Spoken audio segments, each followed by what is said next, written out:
According to the hollow earth theory, just beneath the earth's crust lies a separate world with its own sun and atmosphere. In this underground organization called Agartha, an ancient civilization lives in a city with magnificent architecture. Access to this inner world, also called Agartha, is said to be through tunnels located at the poles and several underground cities on the surface. It is even claimed that unidentified flying objects establish contact with the underground world through these entrances. It is said that the National Aeronautics and Space Administration photographed the gateways at the poles, but concealed these images. Although there has been much speculation on the subject, in the 1940s, the Nazis, including Adolf Hitler and many other leaders, absolutely believed in the existence of the underground city of Agartha. Some propose a different hypothesis. Agarthans are a highly advanced group of humans who share the same world with us but exist on a different vibrational plane. They are humans like us. They resemble us. However, because they have discovered their own spiritual structure and can harness spiritual powers, they have a social order built more upon spiritual principles compared to ours. Since Agarthans discovered the connection of the human brain and mind with the universe and its infinite dimensions, and not only understood the infinite potentials of mind, thought, and consciousness, but also learned to use them, they have attained the chance to become a far more advanced civilization than us. Yet the common thread in all assumptions is this: Agartha is a civilization thousands of years ahead of us and far beyond our capacity to comprehend.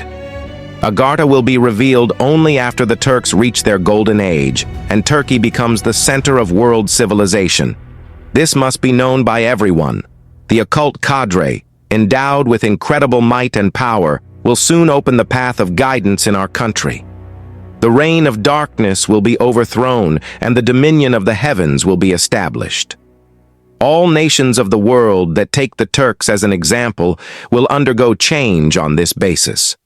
The first shall be last, and the last shall be first. And thus human relations and governments based on truth and merit will transform the earth into a paradise of the golden age. This phenomenon, wherein everyone finds their natural place and rises from there, will be the implementation of the law of universal harmony on earth, just as in the hierarchy of Agartha. Glorious days are approaching. Our modest and kind-hearted nation, and this blessed and long-suffering land of ours, will become a homeland and a people through whom the highest knowledge and wisdom will be taught to all humanity, and no dark power will be able to prevent this anymore. In ancient times, people believed the earth was flat. After this error was realized, people then believed that the earth was at the center of the universe. In the light of scientific progress, it was understood that the earth is not at the center of the universe, but is a planet bound to a star within the Milky Way galaxy, which contains billions of stars, and that the earth is but a speck in a corner of the cosmos. Despite this, humanity today asserts that it is the only intelligent creature in the universe. This notion is not very different from the beliefs mentioned above. In the very near future, humanity will realize it is not the only intelligent being in the universe. Let alone the universe, surprising as it may sound, today's humankind will also realize it is not the only intelligent being on Earth. In this work, views, interpretations, and information concerning the Agartha underground civilization, compiled anthologically from certain Eastern and Western sources, have been brought together and presented without pretension. Although these are not the truths themselves, they are important, at least for now, in forming a certain preliminary knowledge and set of concepts.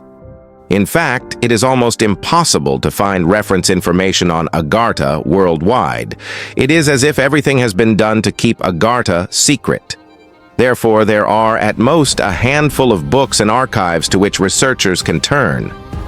The word Agartha is also used as Agartha and Agarthi. The words Agartha or Agarthi in Sanskrit mean inaccessible, unattainable, protected from everything, beyond the grasp of violence, unreachable by anarchy.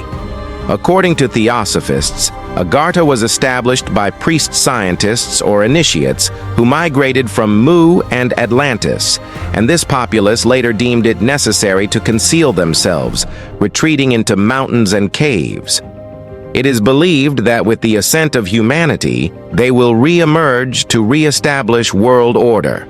Agartha, with its cosmic library of millions upon millions of indescribable books, many printed with holographic techniques and in vivid colors, where the entire evolutionary phases of terrestrial human evolution and the many civilizations that have passed across the earth, along with their general knowledge in the finest detail, have been recorded and preserved, is, as stated in Eastern esotericism, essentially a cosmic university.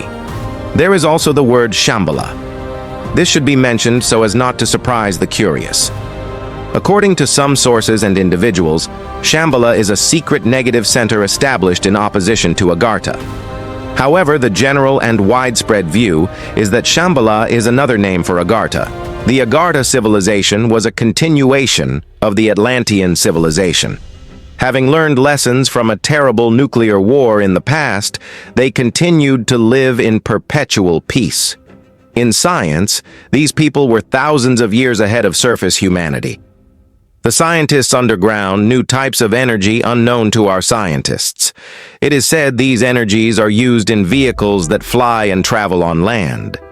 It is suggested that the Agartha Empire consists of underground cities connected by tunnels, and that with vehicles resembling spacecraft, one can travel to every corner of the world through these tunnels.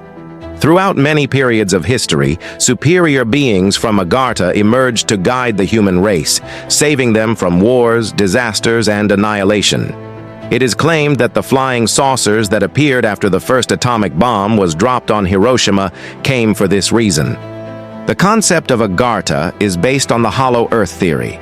Its proponents claim that flying saucers actually pass through the holes at the poles to observe the countries on the surface, emerging from within our world.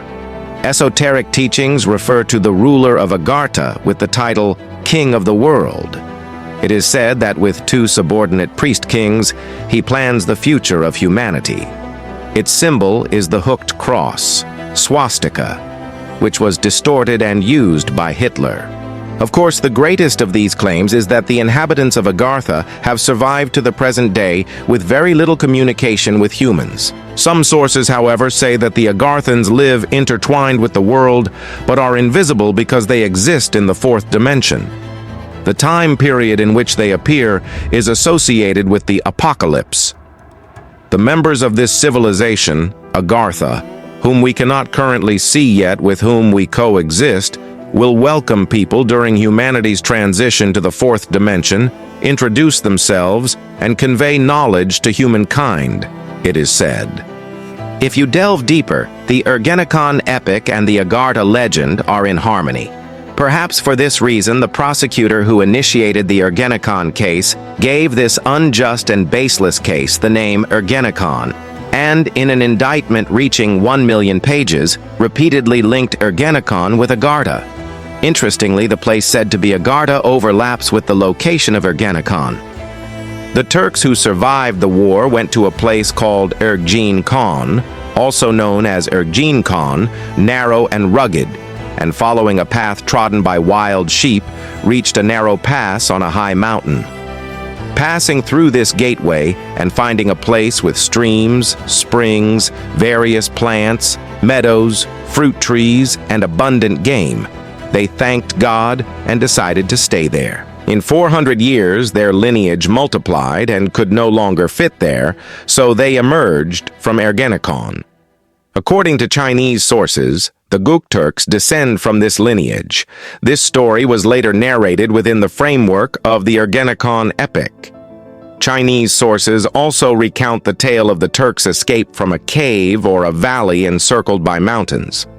I would like to draw your attention to the similarity between the theme of the Turks hiding themselves from the outside world by taking refuge in a cave or a secret place, and in later sections, the theme of the people of Agartha hiding underground and protecting themselves from the outside world.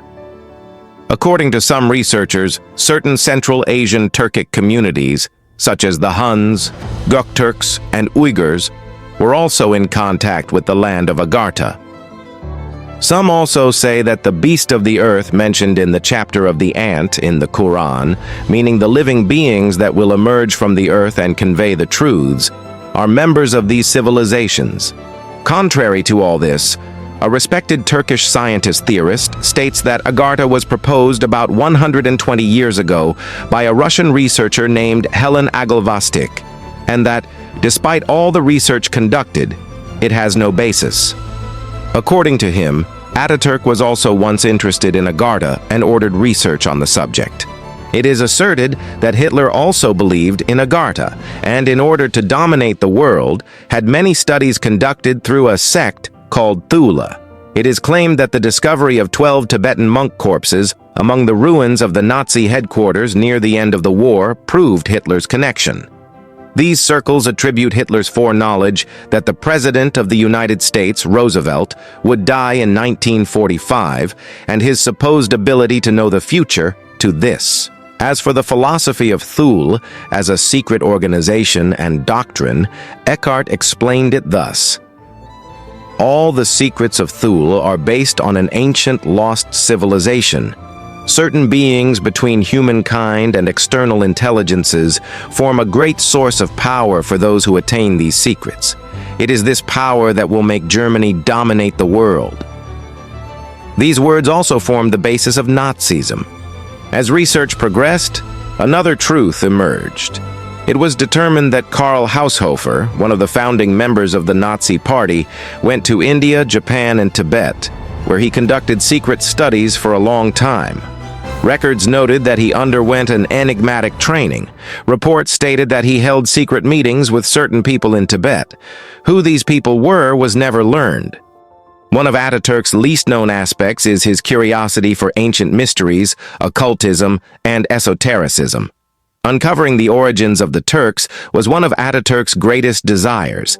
As is known, after 1932, Ataturk pursued the missing piece of the Turkish history thesis. He was searching for the Turks' earliest homelands before Central Asia. He was told of the tablets found in India by the English Colonel James Churchward, known as a Mu continent researcher, and Ataturk's eyes lit up. Churchward was hastily invited to Ankara the next day.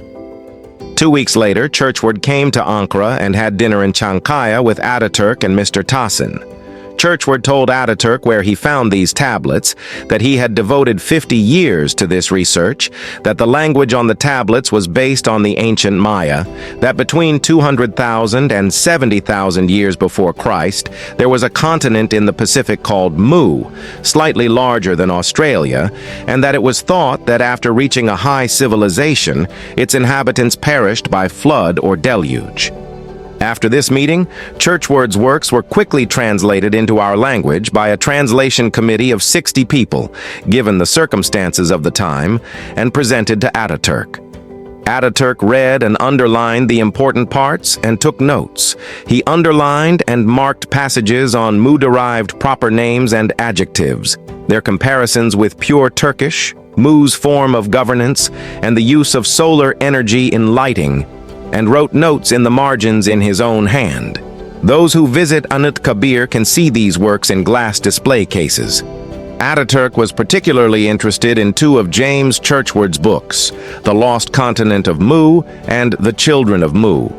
These two books are recorded in the Anıt Kabir Library with numbers 1301 and 1302. The typewritten translated texts extracted from the books are likewise kept in 4 folders in the Anıt Kabir Library. Unfortunately, Ataturk's thoughts and conclusions regarding Mu are not fully known. The reason is that after 1935, his insidious illness did not grant him much time. This book also contains information received by one of our friends from the Wahdat school through telepathic contact with a space civilization called the Agartha civilization. In his sessions, a friend from Agartha named Semyon answers questions on behalf of the Agartha space civilization. Semyon's accounts of space travel and the distant horizons to which high technology can reach are interesting. Indeed, the main goal in our friends and Semyon's meetings is not to provide technical information, but rather to introduce the Agartha civilization to the people of the world. According to the Agarthan individual named Seminium, contacted telepathically, the Agarthans are a highly advanced group of humans who share the same world with us but exist on a different vibrational plane. They are humans like us. They resemble us. However, because they have discovered their own spiritual structure and can harness spiritual powers, they have a social order built more upon spiritual principles compared to ours. Since Agarthans discovered the connection of the human brain and mind with the universe and its infinite dimensions, and not only understood the infinite potentials of mind, thought, and consciousness, but also learned to use them, they have attained the chance to become a far more advanced civilization than us. Agarthans can raise the vibrational level of their own bodies by the power of thought so as to pass into a higher dimension. They can also raise the vibrational level of their spacecraft. But there is no blind movement or lack of control in this. They ascend to what we call a higher space-time field, a higher time path, or to higher dimensions, higher realms. And by benefiting from there, they can easily travel into the depths of space. Agarthans can instantly transport their bodies from one place to another by what we call the power of thought. However, transferring to very distant regions by this method brings certain practical drawbacks, so they do not use it very often. Yet through advanced devices they harness the energy that serves this purpose and without losing consciousness, can transport themselves and their belongings with the help of these energies effortlessly. With this method, they can also go to certain planets. However, their ability to use this energy has a limit. For this reason and for other reasons, spacecraft are very important to them. The ships of the Agarthans reach the far points of this universe or planets in other star systems in a very short time by passing into a higher dimension of space. In this state, although the ships gain a different quality, their functions do not change in the slightest. For a ship to pass intact from the dimension, the realm in which it exists to a higher one involves very advanced knowledge. Therefore, many civilizations come to this point and remain there. Passing to a higher one, i.e., acquiring this knowledge and applying the technology, requires long efforts. Traveling from one planet to another within our universe at the speed of light normally takes very long periods. Even with very fast spacecraft, since the speed of light cannot be exceeded within the possibilities of this universe, long times are required. However, if you have managed to utilize the possibilities of a higher dimension, you raise the vibrational level of your spacecraft to pass into that dimension, travel over that dimension in a very short time, and when you lower your vibrational level again, you gain the opportunity to travel to a very distant planet within the current universe in a very short time. Yet this requires a very advanced stage. Agarthans have been traveling this way for a very long time.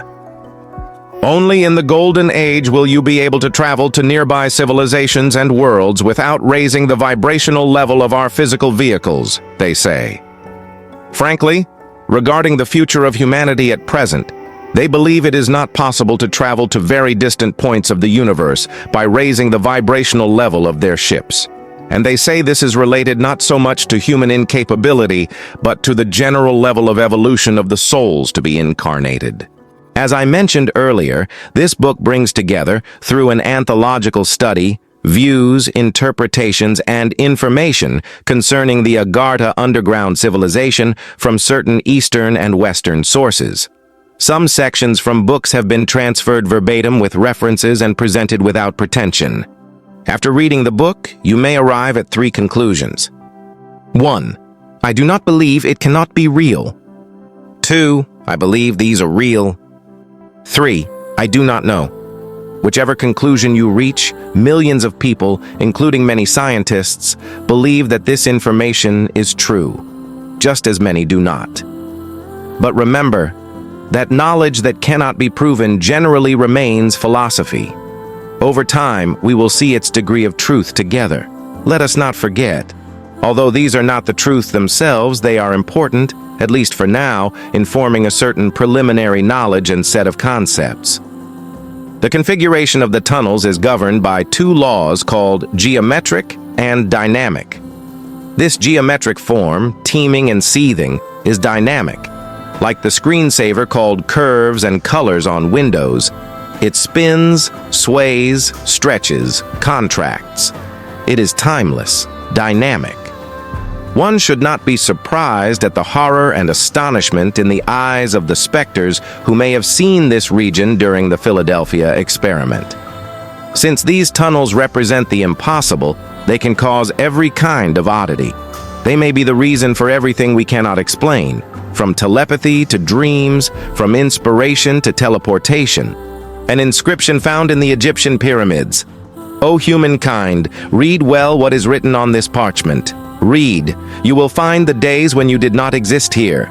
If you have the wisdom bestowed by the gods, read, my child, read the secrets of the past and the future that are only now reaching you from far away. Humankind has not lived only here from eternity to today. Many times, in time, on earth, it lived. Between each lies a veil of darkness, and now the doors will open, and all the dark tunnels that have existed since the beginning will be illuminated and revealed.